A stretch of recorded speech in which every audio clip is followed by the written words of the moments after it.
Hey, what is happening, everybody out there? Welcome to Gamers with Gains. This is Jakejames Lugo, and this is a brand new episode of a definitive discussion. I know it's been a while since I've actually uploaded one of these to the channel, but I wanted to make sure that the next one I uploaded was really good and that we had some good discussion going on for all of you guys out there that check out the channel. So I went over to Roger Pokorny and invited him on to come talk with me about new media, talk about YouTube gaming, and a whole bunch of other stuff since we both had some experience with that. So Roger, welcome. I'm glad to finally be able to talk to you again.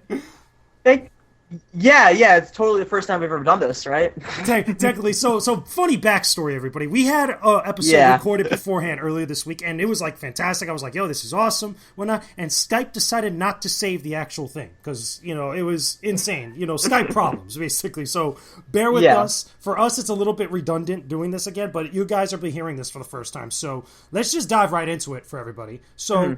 New media, people doing stuff, doing content on YouTube, talking about game industry stuff, sometimes also talking about entertainment stuff, which is cool. A lot of people consume a lot of YouTube videos, consume a lot of content on the internet, whether it's YouTube, Twitch, etc. and such. What do you think about when you hear the phrase new media? I don't. For me, when I hear the first instinct the reaction that I have is a very positive, but also a little bit of a hazy type thing, because it is, when you say new media, it implies that it isn't as structured, and it isn't. It is a very kind of loosely choreographed and created type thing in terms of you have these people that are making these Let's Plays that are really, really small and able to just put up these things like every day or whatever. And then you also have these kind of, I guess, new media companies, but they're also pretty much like these massive things like Rooster Teeth. And you have all these places that are this new media, but they're also becoming the main media. It's all this weird... I don't know. It's this weird type thing, and for me, I guess we're in that type thing. We're in this new media. I find it very positive, and I think a lot of people kind of goes to the negatives. I see a lot of the positives mostly when I first think about it. Yeah, it really kind of goes hand in hand with Twitch, goes hand in hand with YouTube specifically, because YouTube is like one of the biggest platforms for content sharing, especially video like that, and it's a lot easier to kind of get opinions out there, to get thoughts out there, to get like something that you created out there to the masses a little bit much more faster and on a wider scale than traditional stuff, which is usually, when somebody says traditional media, they're usually referring to print, which is like, again, essays, magazines, etc. But now in the age of the internet, we're able to do videos, and anybody could just grab a camera, grab a PC, make something, put it out there for everybody just to check it out. So really, let's get started when we're talking about YouTube, because that's where we both do YouTube videos. We both have our own respective channels. Okay, you guys can check out Roger's channel in the description box below. Thank you. Basically, everybody is able to kind of put their stuff out there, with us being the game industry. We talk a lot about video games. We talk about a lot of the news that happens in video games. And there's a bunch of other people that do the same thing and such. Yeah. And a lot of people, there's a lot of crossover. There's a lot of intermingling. There's a lot of different stuff that goes with it, as well as also some negative aspects, including like some of the drama, some of the back and forth, some of the debates and things like that. So what do you think is like, because there's a lot of positives with being on YouTube as a platform, and a lot of positive being able to put videos out about gaming, as a platform like that on YouTube. But what do you think are some of like the worst aspects with something like new media or something like putting videos out on YouTube? Yeah, I think that the biggest thing for me, at least, on a personal level, is just the amount of saturation that's on this platform. Everyone and your brother makes a YouTube channel, and they have content, and no matter if you think it's original or not, it's not original. And I think that's both a blessing and a curse. It inspires competitive nature and inspires people to try to be better, and I think that's a great thing. It's always healthy. But also, it's very hard for people that are making honest content that try to be, maybe intellectual or maybe non-intellectual. Maybe they're trying to do something that they think is funny, to be drowned out and looked at as a copycat from someone else. And that's I just think that's just how it is if you're on a platform that anyone can literally upload to. And I think another thing is the pure aspect of people making content, and they kind of feel compelled to give something a good review or a good opinion because they don't want to be controversial. And I think you see that more and more as, with the whole, what's it called? With the whole thing with WB and everything, when they came out with, Yeah, Warner Brothers with Shadow Mortar. Yeah. You see, well, I think that's a little bit more of just underhanded greediness, but I mean, you're also seeing these people that just feel like they need to go along with the flow. If a company says that they should do this and they're giving them money, or if they're not giving them money, they're just giving a game, they feel like they're compelled to give them a good review. I just think it's a little shady, and it's not necessarily the publisher's fault. It's just that these people are kind of a little bit, they're able to be manipulated a little easier because they're smaller. That's sad. Yeah, definitely. I mean, I think for me, the biggest issue is that, like you mentioned, the oversaturation. I think it's more so, if you look at it from a different perspective, I think it's the idea that smaller channels are just constantly drowned out easily. And again, that comes from so many people being on the platform, comes from, again, differences in quality between different outlets, different channels and such. That's just the way of things. It's just naturally, that's just how it's going to be and such. But I think it gets even a little bit much more harder for people that really have something good to say or have something good to present to everybody, that might have a better idea than maybe some other outlet that's got like 1 million or so subscribers or whatnot. But because there's such a smaller channel, because it's so difficult to kind of get your messaging out there, that message or whatever it is that you have to say will get either ignored or just drowned out because of the simple fact maybe it doesn't have a lot of subscribers. People are put off by channels that don't have a huge following already. It's very difficult, again, from my personal experience, and I'm pretty sure yours, that like when you do something really awesome, it doesn't get a lot of views out there. It probably gets like maybe 20, 25 views sometimes, as compared to other channels that maybe do something that's maybe not elaborate and such, or not as insightful or whatnot, that will actually just get like millions or thousands or millions of views and such. Like, perfect example, I remember we were talking about this last time when we were having our discussion, where you did that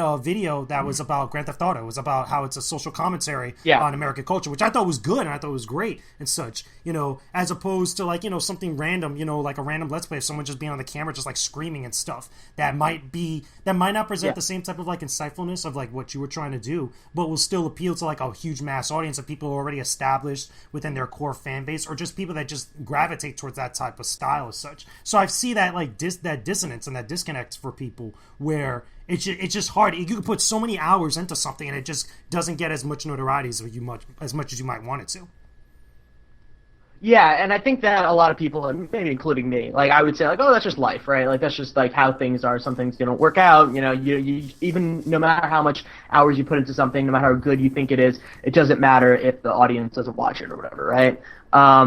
And that I think is, and you're right, it is 100% like that. Like, and I think that there is these multiple different fan bases, and I think you can't really compare, a Let's Play necessarily to a, it's what was it, like 7.5 minute video essay about like Grand Theft Auto and social commentary. Yeah, exactly. These are very different audiences. I just think it's hard for a creator to even get your message or your videos out there in front of a community that might like it. Like, it's so hard. Like, even on Reddit, like, you can't self-promote on Reddit. Like, you get drowned out, you get kicked out. Like, people don't like that. It's hard to even, like say, hey, look, my video. Like, people don't want to see that because it's self-promotion. That turns people off. So it just has to happen naturally. It's just a lot of a waiting game for a lot of people. Or maybe it's not a waiting game for a lot of people, and they have that one viral video that hits it big time. I don't know. It's. I'm of two minds of it. I'm a very selfish person sometimes. So I'm like, why don't people watch my videos? Why are my videos bigger, right? But then also I'm like, well, these are also different audiences. I can't be comparing PewDiePie to me. I can't be comparing blah blah blah. So I think the oversaturation is a problem only until it isn't a problem, if that makes any sense. Until you find that video, you find that thing. Yeah.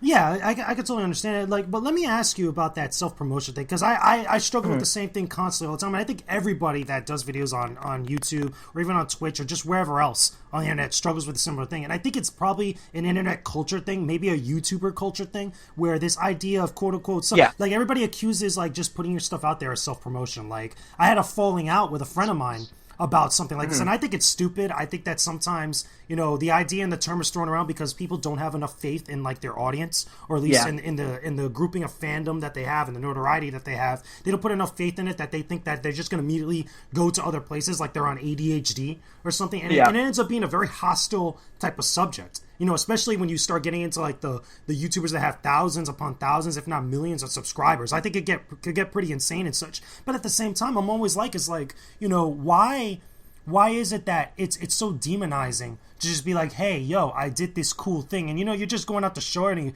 everybody. You're not doing anything so vicious or so kind of like bad or whatnot. But then so many people condescend you for trying to get out there. It's like you need to show people what you do in order to kind of get out there and get that notoriety and actually get people to listen to your message. But then by that same logic, some people are just like, again, very kind of not receptive, or they're repelled by that. You know what I mean? Like I just find it very weird that be the case, and you never find that like in our industry, because we want to be part of the game industry. We actually want to talk about games. We want to be journalists, etc., and stuff like that. And you never really find that in our industry, but you find it mostly as a big deal in new media. Yeah, you see the commenters on like any video. They're like, "Hey, I have 2,000 subscribers. Help me get to 3." Like you always see that type of stuff. Yeah, I think that it shouldn't be necessarily a problem on certain software. If you're on a comment system and you're just like, upvote my thing so I get 3,000, like I don't like that. Like I think that's just annoying. Like whatever. But if you're on like a Facebook group that's dedicated and you're like, hey, like you guys are really cool, I would love to see your like opinions on this. Like I don't think there's anything wrong with that. I don't think there's anything wrong with maybe going to Twitter and promoting stuff, or maybe pinging someone to maybe look at your stuff. Like I don't think there's anything wrong with that. But it is very much a new media problem where people are just trying to always get to that next number, always trying to get to that next level. And once you hit a wall, like your subscribers aren't going to be sharing it, so you have to share it. You have to figure it out different ways. And I think that a lot of YouTubers actually do this a very clever thing where they comment everywhere. Even if they're somewhat big, like maybe 10,000 subscribers, they literally comment on every single video that's like maybe even somewhat important. And then all their subscribers, because of the algorithm, go onto that video and they see that comment's like first for them. So then they upvote it, and then other people see that comment. So like there's a lot of clever ways to get around it. But yeah, specifically Reddit for me, it's just always been a little bit iffy. I don't understand their ideal system behind it, because a lot of subreddits like no self-promotion. What does that make any sense? How does that make any sense? Yeah, what is self-promotion in itself? So someone else has to find my video and post it here. I can just make an alt account and no one would know. Like, really? Like, I don't like that idea. Unless you're, like, going out there, and if it doesn't have anything to do with anything and nothing to do with the subreddits, then, okay, ban me. But if I'm posting something that has something to do with what you're talking about, that is actually adding to the conversation that I made and I'm part of this community, then I don't think it should be a problem at all. And I think that people just kind of you're right, it's a demonizing of the word self-promotion. I don't think there's anything wrong with it inherently. Unless you're abusing it, I don't think there's anything wrong with it. And, I think that ties in very nicely, into the idea of, like, different relationships and different dynamics and kind of, like, socialization between content creators, between YouTubers, and, like, how people interact with each other. Because I've usually found it, like, again, over the time that I've had my YouTube channel, I've interacted with other YouTubers, big and small and stuff. You could notice the difference in attitudes amongst different people, especially as you get into the higher numbers and such. Because I've met people that have been, like, really humble, really nice. Like, we both know Greg Miller. Greg Miller's like a giant teddy bear. Like, the guy's like kind of funny. They're very humble, and they're very insightful in the stuff that they do, because they also have a little bit of a background in the games industry stuff proper, as opposed to just YouTube culture and just content creator culture and such. But then once I get away from that, and I get away from the game industry, the bigger outlets, and all this other stuff, and I start looking into the facets or the different bubbles of different people that are just strictly like YouTubers or just Twitch streamers and stuff like that, you start to notice this like big wide range of different types of attitudes, because you got people that have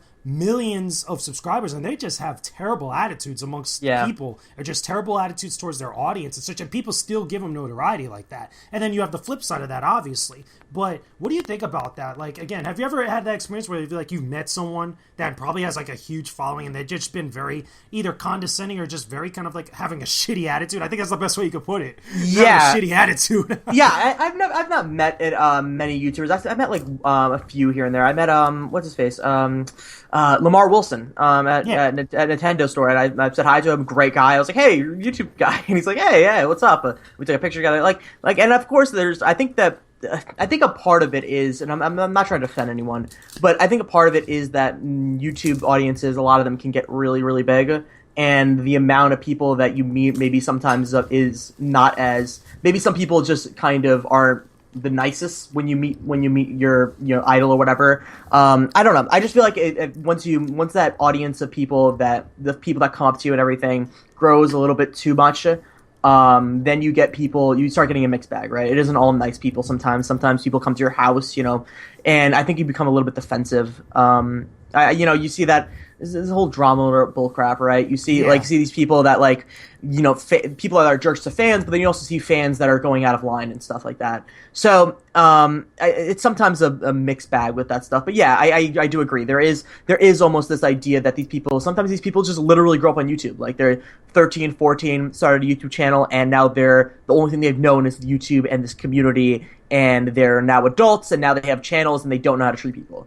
And you see that all the time. And I think that it is a very new media problem because it is this ecosystem of kind of hatefulness sometimes, and maybe you're alone all the time in front of a computer, and you don't have to go to work every day in an office space, traditional office space or anything. But yeah, I don't necessarily think it's like it's running rampant or like all YouTubers like that. But I think it is a problem, especially because it's this whole thing where people are they start off and they came from nothing, and now they're here, and now they're like, oh well, I have to talk to these people. I've never had this experience, and it's just this whole idea of starting from nothing, and now you don't know how to deal with yourself sometimes. I don't know. You know something? I think you're right. I think it is strictly more so a new media problem. Again, a YouTuber, content creator problem or a streamer problem. Because I feel like, when you compare it to old media, and again, when we say old media, we're talking about like bigger websites, traditional websites, print outlets, etc. Because there's like almost no structure to everything. There's like almost, it's like a Wild West or a lot of gray area because you're that one person making the videos on your channel. Or again, maybe you're someone that's in charge of a team and you're calling the shots and stuff. And I think a little bit comes with this element of pompousness where at some point when you get to that, or some people when they get to that point, they think that the world owes them. Or that the world should cater to them. And I've seen that, and it's a very shitty attitude in my opinion. I think it's more of a thing where, there's no humbleness because you're getting so caught up in the quick notoriety or the quick quote-unquote fame, which is, it's not really fame, it's like internet famous. For some people, again, you mentioned Drama Alert. That's a prime example. There's other bigger examples of other channels like that. Again, we're not going to put anybody on blast, but you guys probably know what we're talking about. And there's this element where it really comes off as really negative, and there's a lot of negative energy ejected into the medium or injected into the hobby. And a lot of people, because of the channels and how big they are, and again, they have all this notoriety and stuff, that they automatically get associated with everybody as a whole.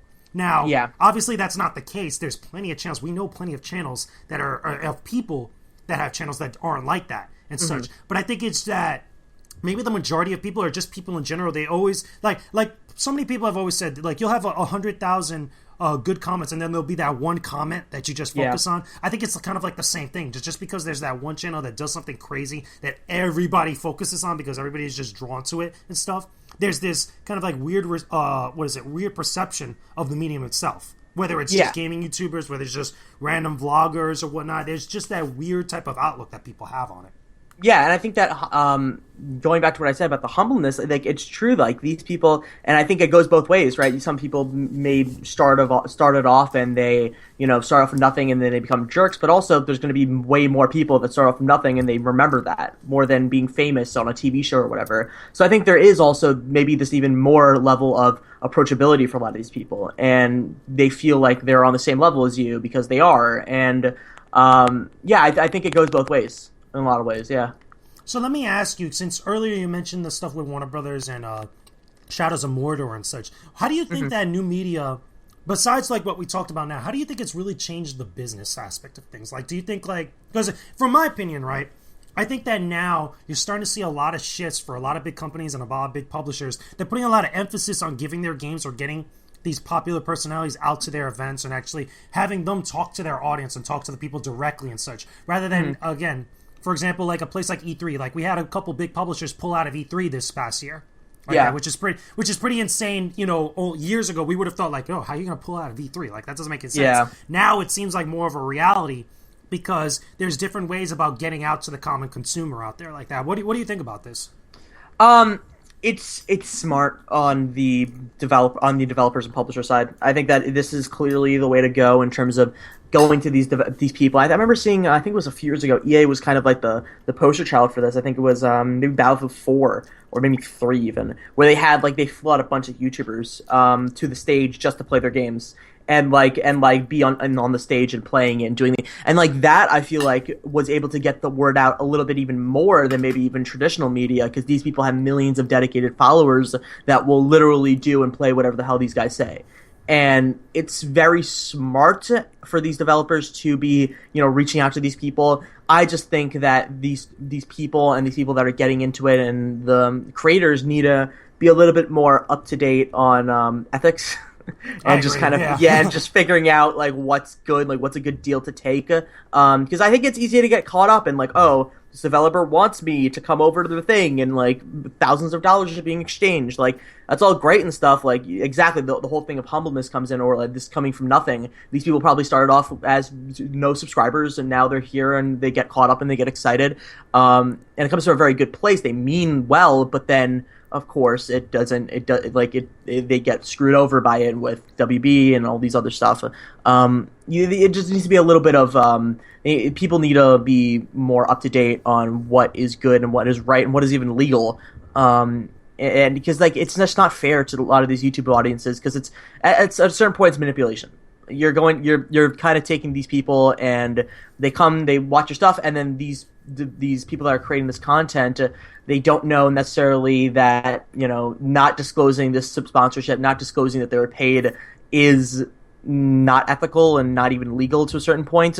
So you're manipulating both the creator and you're also manipulating even more so the audience, and that's not a good look.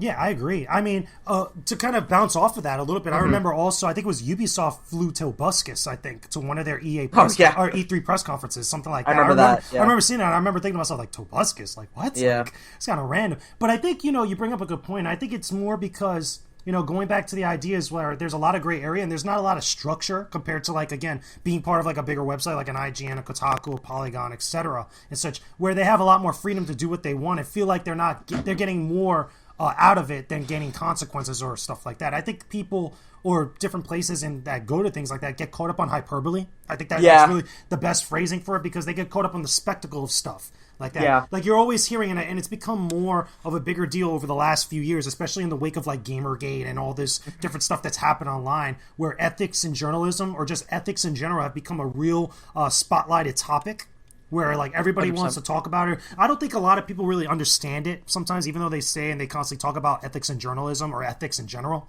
like that. I think that they keep saying and just not really understanding the true definition and true meaning of it. And such, like a good guy that I know that really kind of like has an understanding, he talks about it a lot, is Brian Crescente from Polygon. He talks about it constantly all the time, where it's like, okay, for us, like going to like an event for like a different publisher or going, I remember him vividly, like when I went to New York Comic Con, and he was talking about how people immediately like were going there and they weren't really necessarily covering the games or covering the event itself. They were going up to the press room, going to get all like those crazy snacks and stuff and just hang out there all day without just like actually doing work and stuff. Or they were doing that stuff and it was paid for by the companies they were made to cover. I remember that vividly, and like he brings up a good point and stuff. But again, it really goes back to this idea is like, okay, in traditional media, or at least in the traditional part or aspects of the industry, you have that structure, you have that code. I guess you could call it unwritten code. It's not really unwritten, because depending on what outlet you go to, they have like different rules and regulations and stuff like that. But then when you go into the YouTube space or you go into the content creator space, it's like everybody plays by their own rules. Like there's a lot of gray area there. Yeah, and I think it's just kind of weird that there is a lot of gray area, and I think that YouTubers are slowly and surely throughout a lot of these exposés and stuff on YouTube, slowly finding the people that are ethical and the ones that are actually playing by the book in the way that they should be playing it, and also the ones that aren't. And I just think it's kind of funny that all this stuff is happening, and people were saying that IGN and Polygon are unethical and stuff like that, and they're the ones that have the strongest codes and stuff like that are literally written down. Like, seriously? Which is so weird. Especially with people are like, I don't know. It's just all weird and strange that, especially like Polygon. Polygon is a website that was getting hammered by it. Read their rules. Like they don't take drinks they don't take drinks from developers. Like they have like such a strong code on that stuff. Super strong. I think it's like either Arthur Guys or Brian Crescente are like the two dudes in the industry that I know are like the most strictest when it comes to that stuff. If not, maybe Steven Totillo. Like they're in the running for that. But like my point is like, they have such a strong outlook and perspective and belief system when it comes to that type of stuff. And it makes sense, because you find a little bit of that in traditional journalism. Like when you know, stuff outside the gaming industry that are like when you're covering different political events and stuff, you don't go there and you don't get a bottle of water there that's already paid for by the people you're trying to cover. You go out and buy your own thing and stuff like that. It's very, very in line with that type of thinking. Yeah, 100%. And yeah, it is true that it does have that varying degree of people doing the of one side maybe having a little looser, one side having a little stricter. But I feel like those codes are still they're written down, right? Like they have these legitimate codes in YouTube. You know, you have those people that you think are really ethical, like maybe Syndicate or whatever, right? Like you have these people that like, oh, they're really ethical people, and then they own like a CS:GO gambling site, right? Like it's just like you don't know what these people are doing, and it's a little bit of a loose cannon. You think these people are like, oh, you have 10 million subscribers, so you must be good, you must be ethical, you must be knowing what you're doing. But then they come out and these huge exposés like, oh, they're paid to do this, or they paid to do that, or they own a website. Like it's just people are kind of taking this idea that if you have millions of subscribers, you must be good. You must be fine. You must be doing something right? But a lot of people, sometimes they're not. And I think that, you know, you see these IGNs, you see these Polygons, you see these even smaller websites than that. They have these rules. They know what they're doing, and they kind of have a plan for even if before they even blow up, what they would do in that situation. I think that is very necessary. I think you're going to start seeing a lot of YouTubers making videos. You're already seeing it now, where they're like, okay, this is how I disclose everything. This is how I do this. And you're going to see a lot more YouTubers putting that in their descriptions. I think you're going to see an uptick in the next few months, once you see probably a lot more YouTubers coming out of the gate that they took money from developers or whatever, then they're going to be, I think there's going to be uptick a little bit of ethics in YouTube in the space. So I think, you know, it's not necessarily a negative. You're always going to see that type of stuff with lone wolves and stuff. But I think you're going to see a little bit of an uptick in a few months from now. Now, as an extension of that, before I get to the big topic that I want to talk about, that we talked about last time, because I'm like itching to talk about it now.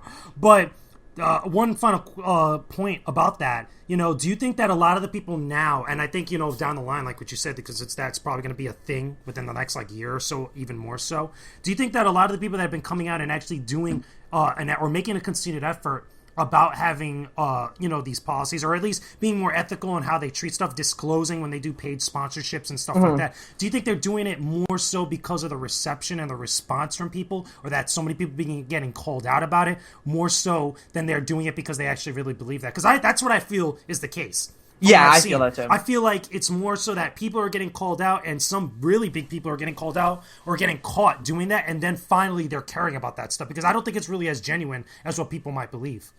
Hey, listen, even if it isn't genuine, at least it's happening, right? Exactly. That's the way that I look at it. And I think you're always going to have those people like Linus Tech Tips or whatever who are so ethical and know what they're talking about and are really good about sponsorships and, you know, ads, and they have everything good for them. They know what they're doing, especially like Phil DeFranco. Like, these are the professionals of the industry. Like, they know what they're doing. They have it all down. And if these bigger YouTubers and smaller YouTubers that are getting in trouble with this stuff, and now people are going to have to, like, they have a fire under their ass, they have to figure out what they're doing, even if it isn't genuine, it's helpful to the entire industry, and it will set a precedent that the smaller YouTubers that are getting up older, they will remember that. They will remember when their favorite YouTuber got kicked off of YouTube. They're going to remember when their favorite YouTuber got sued by the FTC, right? Like, and it's going to, even if it isn't genuine, it's going to become genuine soon.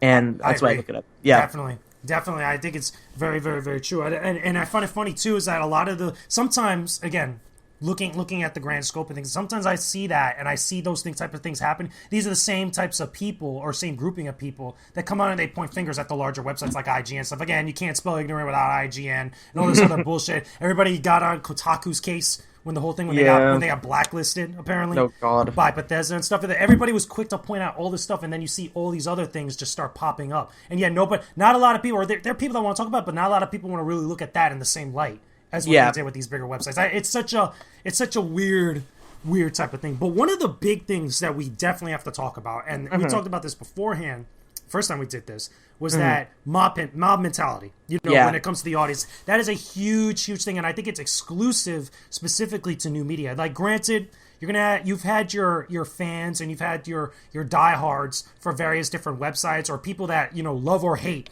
whatever website, whether it's IGN, Kotaku, Polygon, GameSpot, etc., Giant Bomb, whatever. You're always gonna have that. You've always had that type of thing in the industry. Like that. But I find with new media is that it's a lot more kind of like knee-jerking and knee-jerk reactions, and, like, you know, you get a lot of like large groups of people just immediately doing things, whether the people that, they follow and watch their content really intended for that to happen or not. And you see a lot of this stuff. Again, look at people like Leafy, look at people like Pyrocynical, Drama Alert, again, PewDiePie, again, since he's got the most subscribers on YouTube. A lot of it has to do with people that are just taking what they say or what they watch so much to heart that they go and they do like crazy good things or crazy bad things. You hear more about bad than you do about good. I mean, what do you think about mob mentality? Because I know you were really passionate about this last time we talked about it. Yeah, and it's you're seeing it a lot more, and I think it's almost like this. It's like, yeah, you're seeing. Okay, so I just want to bring up the whole Suicide Squad, Rotten Tomatoes.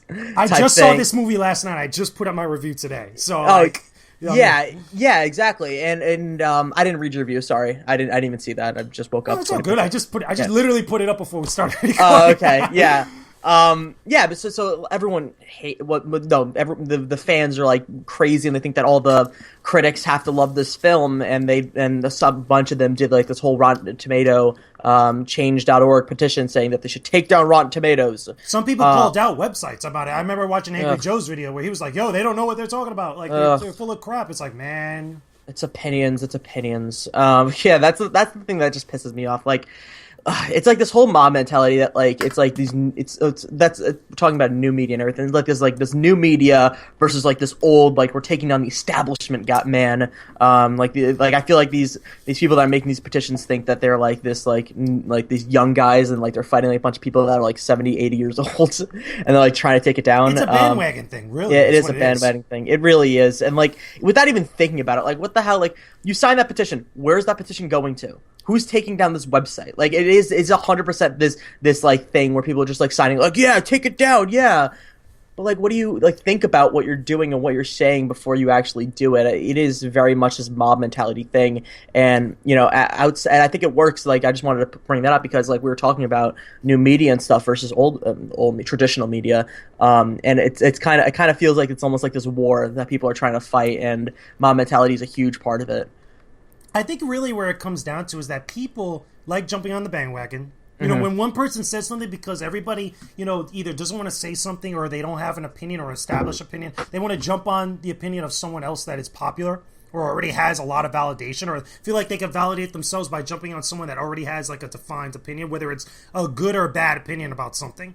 I find that a lot with a lot of people when they hate on larger websites. Again, the way I look at it, being someone that wants to be part of the industry, full disclosure, I want to be part of the industry. I think it's pretty Same clear. here. Yeah. But that doesn't mean necessarily I'm always going to agree with whatever's put out there by larger websites or smaller websites. It doesn't matter. You always got to form your own opinion about stuff. I think that's an important thing for anybody, no matter what industry you're a part of. But what I find amazing, though, is that everybody by default, or at least a large group of people by default, because there's this general consensus that some people have a very anti-big website or anti-establishment, like you said, mentality, that they don't want to go to IGN because they feel like IGN's paid off by people, or they don't want to go to Kotaku because they break embargoes and stuff. And there's this outright, visceral hate just for the simple fact that somebody else felt that way or somebody else said that and such, that everybody jumps on top of that, and then it becomes like this general consensus amongst people, even though it's like flat out not true. I mean, I can't tell you how many times people that have worked at IGN have come out and said, listen, nobody's paid out over here, and nobody listens to them. No one. I think Colin and Gray were even talking about this on one of their kind of funny vids where they were like, hey, listen, we were there for almost 10 years. We never got paid. We're not balling over here. Like, it's pretty funny. And then I think Colin said in that same video, like that would be like one of the biggest conspiracies of all time. Like the entire video game industry is able to work at like doing all this stuff, and they're all getting paid off. Yeah, sure. Like no one whistleblowed or anything. Yeah, it's just kind of ridiculous the way that people. It is, and I think it is this whole. It is very much a mob mentality type thing where someone, even like these somewhat bigger YouTubers, like I think this guy's name is Alpha Omega or whatever. Like he made those videos. Yeah, he made that video. There's a few videos saying like, oh, they're all paid off or whatever, and then like everyone's like, yeah, they're all paid off, and then they all just kind of believe that person. So yeah, it's clearly there, and it shouldn't be there. And you know something? That comes also hand in hand with personal responsibility for your audience. Mm-hmm. And I think that's where a lot of big channels kind of really fail in some regard, where they don't want to take responsibility for the messaging that they put out there. Like, don't get me wrong, there are some crazy people out there, and obviously you're not going to go tell a bunch of people to go leave hateful comments on another person's video or just do something stupid on Twitter like that. I'm pretty sure the majority of channels that have larger followings don't want to do something, don't like something like that happening But at the same time, like, I don't see a lot of channels with maybe the exception of a few, including PewDiePie. I've seen him do this a couple times where he'd be like, hey, listen, don't go do something stupid like that. It's not cool. But the majority of them that have like maybe 1 million or 2 million or 3 million subscribers don't. And I think that's wrong. And it's crazy to me how a lot of people, and I think I said this last time we talked about this, where they want the notoriety, they want the fame, they want the attention, but they don't want to accept the responsibility with it, and they don't want to do due diligence to their audience with it. Like, they don't want to put some good in there, or don't want to own up to what their channel puts out there on the internet. Yeah, and it's also a lack of responsibility. That, like, you're right. Like, it's just that these people are going into these fights, or they're doing this drama or whatever, and then they're like attacking this one person, or they're attacking a group of people, and then their fans go with them, and they go the extra mile because they're fans and they're fanatic and they want to be seen or heard, and they do really mean and racist, homophobic, whatever stuff. And then the creator's like, no, I didn't tell him to do that explicitly. Like, that's not an excuse. That's just not an excuse. You can't be like, oh, well, I didn't. It's like you didn't think about that when you had a couple million subscribers when you were making that video. It's like, come on, son. Like, exactly, yeah. It's just the oldest. It's the oldest thing. Like, even in TV or whatever, people get hate mail or whatever if you know there's beef on TV, right? Like, it just happens with every media. It's just it is mob mentality. And I think you got to be, again, it goes down to these people. Some of them are just not. They think that they can just hide behind this bubble because maybe they feel like they're just like one of us, and they don't understand truly the amount of sway and pull they have on these people.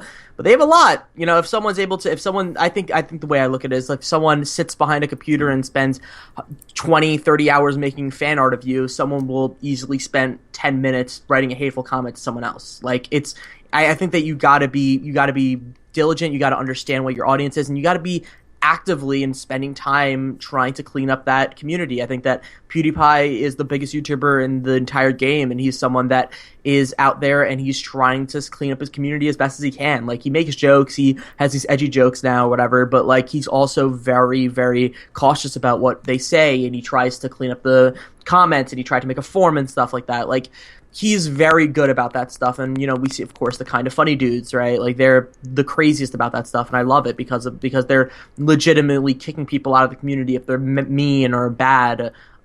So I think it's, again, I think with time, I think we are in the early stage of YouTube media and stuff like that. So it's going to evolve, it's going to change, but as of right now, a lot of people aren't taking enough responsibility.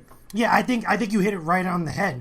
You know, I think that there's an element of owning up to what you preach or practicing what you preach. And perfect example. We mentioned this beforehand.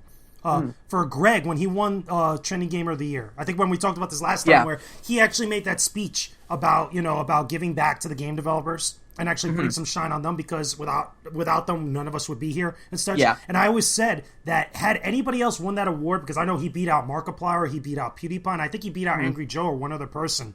Yeah. Nobody else would have made that speech. That was a very Greg Miller moment, because I feel like it was a really good moment where it's like, hey, listen, you know, we get all this fame and notoriety for our YouTube channels and stuff like that, but these are the people putting in the work where we all buy their stuff. And I think that was a very important moment that a lot of people should have strove to take example from, because I felt like outside of Greg Con and those guys and stuff, no other people or no other grouping or individual that has a channel and stuff would have that type of mentality, would have that type of outlook. In the same way that I feel like a lot of other gaming communities are very passive to the negativity and the types of things that happen within them. So, like, all this, like, negative reception to, like, you know, the Pokemon community, the League of Legends community, the Dota community, and, like, you know, a variety of different others don't have this mentality of, like, actively trying to push out negativity from it.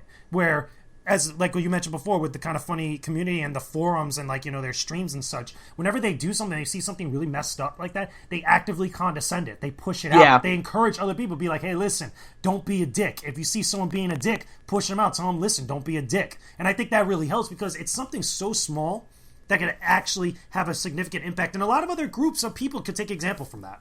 Yeah, 100%. And, you know, we're gonna see maybe an uptick, maybe not. I mean, I don't know. I think that is one of the hazier parts of the YouTube community that I don't see if it will change or not. Because we have the biggest YouTuber in the goddamn game saying everyone shouldn't be dicks and tries to actively change his comments and the way that people talk about YouTube and stuff.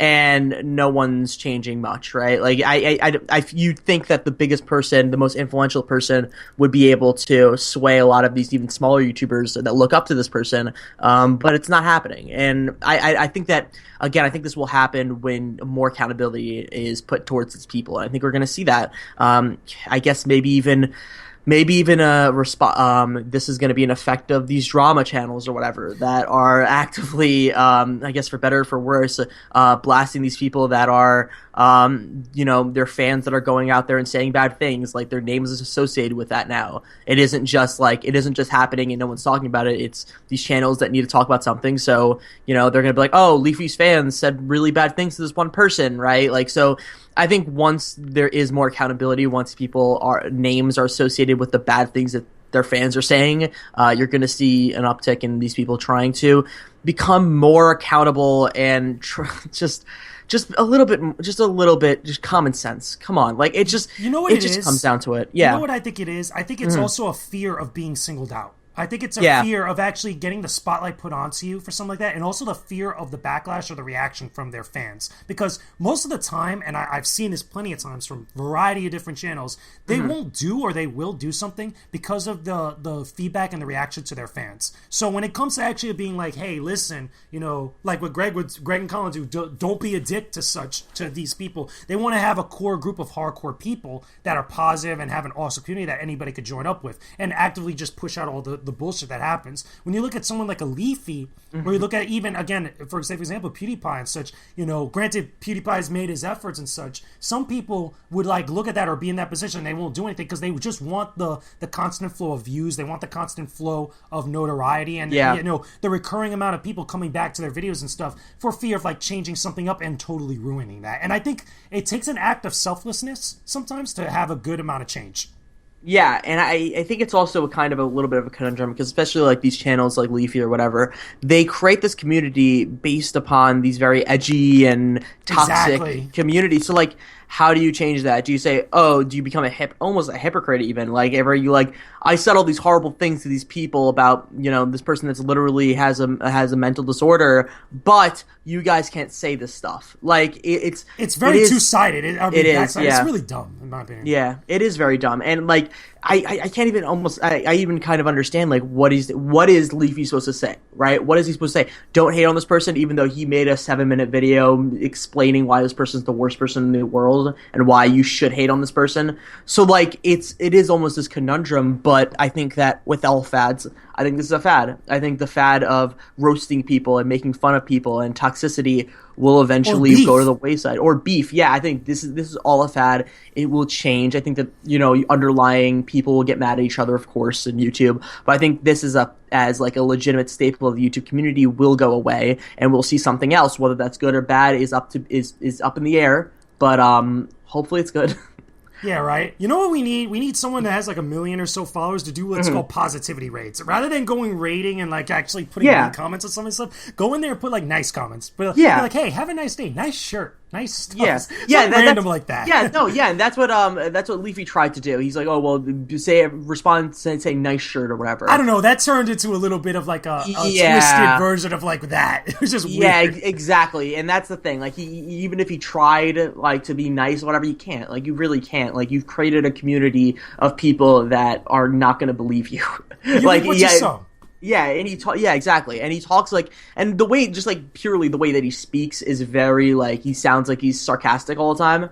So like, I don't know if his community can actually take him legitimately seriously sometimes. So yeah, you create something and you can't, I don't know if you can really change it especially if you create such a toxic community like that. I think it can be. I mean, not just him, because I know we're picking on Leafy a little bit, but like for anybody with a large following, I think again it takes an act of selflessness to really make a change and such like that. But with that being said, though, Roger, any other final thoughts about new media, about the culture, YouTube, gaming industry, anything? It's beautiful.